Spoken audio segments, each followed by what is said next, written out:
കേരളത്തിലെ ആരോഗ്യ മേഖലയിൽ ഏറ്റവും കൂടുതൽ കെട്ടിടങ്ങൾ വന്നത് ഏത് സർക്കാരിന്റെ കാലത്താണ്? പിണറായി വിജയന്റെ നേതൃത്വത്തിലുള്ള ഇടതുപക്ഷ ജനാധിപത്യ മുന്നണി സർക്കാരിന്റെ കാലത്താണ് കേരളത്തിലെ ആരോഗ്യ മേഖലയിൽ ഏറ്റവും കൂടുതൽ കെട്ടിടങ്ങൾ വന്നത്.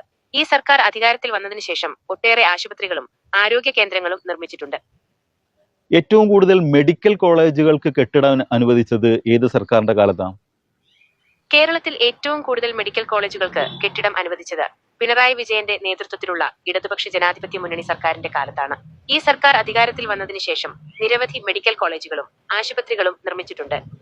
കേരളത്തിലെ പ്രാഥമികാരോഗ്യ കേന്ദ്രങ്ങൾ കുടുംബാരോഗ്യ കേന്ദ്രങ്ങളാക്കി ഉയർത്തിയത് ആരുടെ സർക്കാരിന്റെ കാലത്താണ്? പിണറായി വിജയന്റെ നേതൃത്വത്തിലുള്ള ഇടതുപക്ഷ ജനാധിപത്യ മുന്നണി സർക്കാരിന്റെ കാലത്താണ് കേരളത്തിലെ പ്രാഥമിക ആരോഗ്യ കേന്ദ്രങ്ങൾ കുടുംബാരോഗ്യ കേന്ദ്രങ്ങളാക്കി ഉയർത്തിയത്. 2016 തുടങ്ങിയ ആർദ്രം മിഷന്റെ ഭാഗമായാണ് ഈ മാറ്റം നടപ്പിലാക്കിയത്.